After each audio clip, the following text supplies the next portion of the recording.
ఆంధ్ర తెలంగాణలో తక్కువ ఫీజులతో high quality results ఇస్తున్న ఏకైక సంస్థ తిరుమల్ ఐఏఎస్ ఇన్స్టిట్యూట్. నమస్తే, వెల్కమ్ టు సుమన్ టీవీ. నేను జానకి. నేనైతే టోటల్ గా క్యాబినెట్ మీటింగ్ అయితే జరిగింది తెలంగాణలో. దీనికి సంబంధించి అయితే సీఎం రేవంత్ రెడ్డి గవర్నమెంట్ కొన్ని కొత్త నిర్ణయాలు అయితే తీసుకోవడం జరిగింది. ఏదైతే మనం రైతు బంధు అని చెప్పుకుంటామో, రైతు భరోసాకి సంబంధించి, అలాగే కొత్త రేషన్ కార్డులకి సంబంధించి, అలాగే కారుణ్య నియామకాలకి సంబంధించి కూడా కొన్ని కొత్త నిర్ణయాలు అయితే క్యాబినెట్ మీటింగ్ లో డెసిషన్స్ తీసుకున్న పరిస్థితి అయితే మనకి కనిపిస్తుంది. వీటన్నింటికీ అయితే ఒక కన్ఫ్యూజన్ ఉండేది. ముందుగా అయితే మనం రైతు భరోసా గురించి చెప్పుకోవాలి, అలాగే రేషన్ కార్డుల గురించి చెప్పుకోవాలి. ఇవి రెండింటికి సంబంధించి అయితే జనాల్లో ఫుల్ కన్ఫ్యూజన్ అయితే ఉండేది. ఈ కన్ఫ్యూజన్స్ అన్నిటికీ కూడా తెరదించుతూ గవర్నమెంట్ కొన్ని ఆదేశాలు కూడా జారీ చేయడం జరిగింది. కొత్త రేషన్ కార్డులు తీసుకుంటామని చెప్పింది. అలాగే రైతు భరోసా కూడా ఎప్పటి నుంచి ఇస్తారు అనేది రైతులకు అందరికీ కూడా ఒక కన్ఫ్యూజన్ ఉంది. ఆ రైతు భరోసా కూడా ఎంత ఇస్తాము, ఎవరికి ఇస్తాము అనేది కూడా క్యాబినెట్ మీటింగ్ లో క్లియర్ గా చెప్పడం జరిగింది. రాళ్లు, రప్పలు, గుట్టలు ఇట్లాంటివి ఉంటే వాళ్ళకైతే మేము ఖచ్చితంగా అయితే ఫస్ట్ నుంచి చెప్తున్నారైనా ఆ రైతు భరోసా ఇవ్వము అని చెప్పి అదే డెసిషన్ కూడా క్యాబినెట్ మీటింగ్ లో తీసుకున్నట్లుగా తెలుస్తోంది. దీనికి అన్నిటికీ కూడా కొన్ని నిర్ణయాలు అయితే ఆయన జారీ చేశారు. కొన్ని నియమాలు కూడా పాటించాలని కూడా ఆయన క్లియర్ గా చెప్తున్నారు. ఎవరైతే ప్రభుత్వ ఉద్యోగులు ఉంటారో, ఐఏఎస్లు, ఐపీఎస్లు, మంత్రులు, వీళ్ళకి సంబంధించి అయితే రైతు భరోసా ఇవ్వను అని చెప్పి కూడా ఆయన క్లియర్ గా చెప్పారు. వాటిల్లో ఇంకా ఎలాంటి నియమాలు ఉన్నాయనేది మీకు చెప్పే ప్రయత్నం ఒకసారి అయితే చేస్తాను. రైతు భరోసా ఏటా 12,000 రూపాయలు ఇస్తామని కూడా గవర్నమెంట్ చెప్తోంది. తెలంగాణలో వ్యవసాయ యోగ్యమైన ప్రతి ఎకరాకు రైతు భరోసా పథకం కింద ఏటా 12,000 ఇవ్వాలని రాష్ట్ర మంత్రిమండలి నిర్ణయం తీసుకున్నట్టుగా ముఖ్యమంత్రి రేవంత్ రెడ్డి తెలిపారు. ఈ నెల 26వ తేదీన గణతంత్ర దినోత్సవాన్ని పురస్కరించుకొని ఆ రోజు నుంచి అయితే రైతు భరోసాను అయితే అమలు చేస్తామని కూడా మనకి క్లియర్ గా చెప్తున్న పరిస్థితి కనిపిస్తుంది. వ్యవసాయ యోగ్యమైన ప్రతి ఎకరాకు వర్తింపు అని చెప్తున్నారు. భూమి లేని కూలీలకు కూడా ఇందిరమ్మ ఆత్మీయ భరోసా కింద 12,000 రూపాయలు ఇస్తాము అని చెప్తున్నారు. ఎవరికైతే భూమి ఉండదో, నిరుపేదలు ఎవరైతే ఉంటారో వాళ్ళకందరికీ కూడా ఇందిరమ్మ ఆత్మీయ భరోసా కింద 12,000 ఇవ్వడం జరుగుతుంది. అలాగే రేషన్ కార్డులు లేని వారికి కూడా కొత్త రేషన్ కార్డులు జారీ, అలాగే ఈ నెల 26 నుంచి అమలు చేయాలని కూడా మంత్రిమండలిలో ఈ మేరకు నిర్ణయం కూడా తీసుకుంది. పంచాయతీరాజ్ శాఖలో 588 కారుణ్య నియామకాలకు కూడా ఆయన ఈ సందర్భంగా ఆమోదం తెలిపినట్లుగా కూడా మనకి తెలుస్తోంది. చాలా ఏళ్లుగా రాష్ట్రంలో రేషన్ కార్డుల సమస్య ఉంది. ఇప్పటి వరకు కార్డులు లేని వారికి కొత్తగా ఇవ్వాలని కూడా నిర్ణయించాం. మంత్రివర్గ సమావేశంలో ఆమోదించిన పథకాలు 26 నుంచి ప్రారంభమవుతాయి. అంబేద్కర్ ప్రసాదించిన రాజ్యాంగం అమలైన 75 ఏళ్లు పూర్తి చేసుకున్న సందర్భంగా ఈ పథకాలు ఆ రోజు నుంచి కూడా అమలు చేస్తామని చెప్పి కూడా నిర్ణయించడం జరిగింది. తెలంగాణలో వ్యవసాయ యోగ్యమైన ప్రతి ఎకరాకు రైతు భరోసా పథకం 12,000 ఇవ్వాలని కూడా రాష్ట్ర మంత్రిమండలి నిర్ణయం తీసుకుంది. అలాగే ఈ నెల 26వ తేదీ నుంచి గణతంత్ర దినోత్సవం నుంచి అయితే దీన్ని అమలు చేస్తామని కూడా క్లియర్ గా చెప్తుంది. అదే రోజు నుంచి భూమి లేని వ్యవసాయ కూలీలు కూడా ఇందిరమ్మ ఆత్మీయ భరోసా పథకం కింద 12,000 రూపాయలు సాయం అందిస్తామని కూడా చెప్తున్నారు. రేషన్ కార్డులు లేని వారికి అదే రోజు నుంచి కొత్త కార్డులు కూడా ఇవ్వాలని నిర్ణయించారు.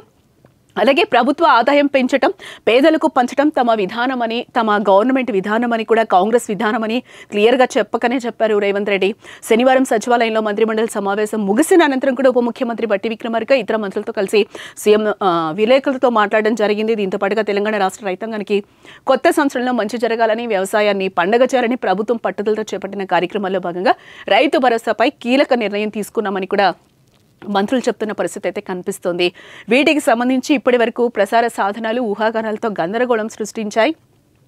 వీటన్నింటినీ కూడా పటాపంచలు చేస్తూ మా సహచర మంత్రుల సూచనల మేరకు అయితే నిర్ణయం తీసుకున్నామని కూడా చెప్తున్నారు. రైతులకైతే శుభవార్త వినిపిస్తున్నామని అంటున్నారు.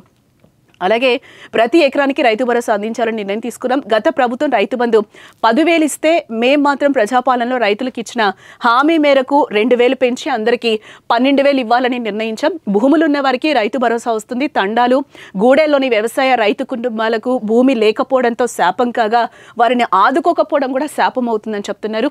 నేను ఉప ముఖ్యమంత్రి బట్టి విక్రమార్క పర్యటనకు వెళ్ళినప్పుడు ఈ విషయాన్ని మా దృష్టికి తెచ్చారు. వారు మనలో భాగమే అని గుర్తించి వ్యవసాయ కూలీల కుటుంబానికి 12,000 ఆర్థిక సాయం అందించాలని కూడా నిర్ణయం తీసుకున్నామని చెప్తున్నారు. ఈ పథకానికి ఇందిరమ్మ ఆత్మీయ భరోసా పథకంగా నామకరణం చేస్తున్నామని కూడా రేవంత్ రెడ్డి చెప్తున్నారు. చాలా ఏళ్లుగా రాష్ట్రంలో రేషన్ కార్డుల సమస్య ఉంది. ఇప్పటి వరకు కూడా కార్డులు లేని వారికి కొత్తగా ఇవ్వాలని నిర్ణయించాం. ఈ పథకాలు ఈ నెల 26 నుంచి ప్రారంభం అవుతాయని కూడా చెప్తున్నారు క్లియర్గా. రాళ్ళు రప్పలు ఉన్న వాళ్ళకైతే ఇవ్వమని చెప్తున్నారు. టోటల్గా అయితే చాలా ఏళ్ళుగా రాష్ట్రంలో రేషన్ కార్డుల సమస్య కూడా ఉంది. ఇప్పటి వరకు కార్డులు లేని వారికి కూడా కొత్తగా ఇవ్వాలని కూడా ఈ క్యాబినెట్ మీటింగ్లో నిర్ణయం తీసుకున్నామని ప్రధానంగా రేవంత్ రెడ్డి చెప్తున్న పరిస్థితి అయితే కనిపిస్తుంది.